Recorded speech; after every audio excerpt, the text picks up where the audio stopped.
नमस्कार दोस्तों, कर्म कनेक्शन चैनल पर आप सभी लोगों का बहुत बहुत स्वागत है। भौम प्रदोष व्रत कथा। इस कथा के पढ़ने व सुनने से भगवान शिव और हनुमान जी की मिलती है कृपा। किसी भी माह की त्रयोदशी तिथि को प्रदोष तिथि का व्रत किया जाता है और प्रदोष तिथि भगवान शिव को समर्पित है। यह तिथि मंगलवार के पड़ने की वजह से इस प्रदोष व्रत को भौम प्रदोष व्रत के नाम से जाना जाता है। धार्मिक मान्यता है कि भौम प्रदोष व्रत में कथा सुनने व कहने वालों को मोक्ष की प्राप्ति होती है। आइए जानते हैं पवित्र कथा के बारे में। कथा का हम श्रवण करते हैं। हर माह के शुक्ल और कृष्ण पक्ष की त्रयोदशी तिथि को प्रदोष तिथि का व्रत किया जाता है। प्रदोष व्रत की तिथि जब मंगलवार को आती है तब उसे भौम प्रदोष व्रत के नाम से जाना जाता है। भौम प्रदोष व्रत में कथा सुनना व कहना बहुत ही पुण्यदायी माना जाता है और इस कथा से पूजा भी पूरी होती है। ऐसी मान्यता है कि भौम प्रदोष व्रत की कथा सुनने व कहने से देवों के देव महादेव का आशीर्वाद प्राप्त होता है और आर्थिक परेशानियों से मुक्ति मिलती है। आइए जानते हैं भौम प्रदोष व्रत की कथा के बारे में। भौम प्रदोष व्रत कथा। सूत जी बोले, अब मैं मंगल त्रयोदशी प्रदोष व्रत का विधि विधान कहता हूँ।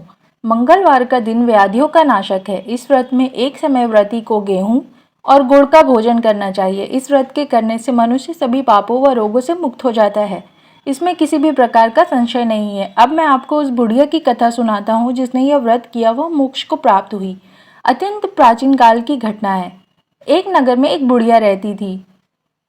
उसके मंगलिया नाम का एक पुत्र था। वृद्धा को हनुमान जी पर बड़ी श्रद्धा थी। वह प्रत्येक मंगलवार को हनुमान जी का व्रत रखकर यथाविधि उनका भोग लगाती थी। इसके अलावा मंगलवार को एक ना तो घर लीपती थी और ना ही मिट्टी खोदती थी। इसी प्रकार से व्रत रखते हुए जब उसे काफी दिन बीत गए तो हनुमान जी ने सोचा कि चलो आज इस वृद्धा की श्रद्धा की परीक्षा करें। वे साधु का वेश बनाकर उसके द्वार पर जा पहुंचे और पुकारा, है कोई हनुमान का भक्त जो हमारी इच्छा पूरी करे। वृद्धा ने यह पुकार सुनी तो बाहर आई और महाराज क्या आज्ञा है ऐसा कहा। साधु वेशधारी हनुमान जी ने बोला कि मैं बहुत भूखा हूँ, भोजन करूंगा, तू थोड़ी सी जमीन लीप दे। वृद्धा बड़ी दुविधा में पड़ गई। अंत में हाथ जोड़कर प्रार्थना की कि हे महाराज, लीपने और मिट्टी खोदने के अतिरिक्त जो काम आप कहे वह मैं करने को तैयार हूँ। साधु ने 3 बार परीक्षा करने के बाद कहा, तू अपने बेटे को बुला, मैं उसे औंधा लेटाकर उसकी पीठ पर आग जलाकर भोजन बनाऊंगा। वृद्धा ने सुना तो पैरों तले की धरती खिसक गई, मगर वह वचन हार चुकी थी।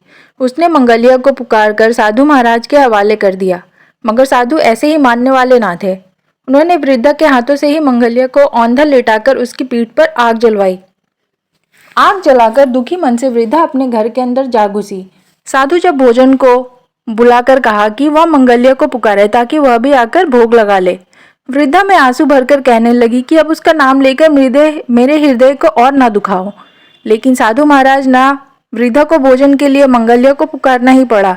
पुकारने की देर थी कि मंगलिया बाहर से हंसता हुआ घर में दौड़ आया। मंगलिया को जीता जागता देखकर वृद्धा को सुखद आश्चर्य हुआ।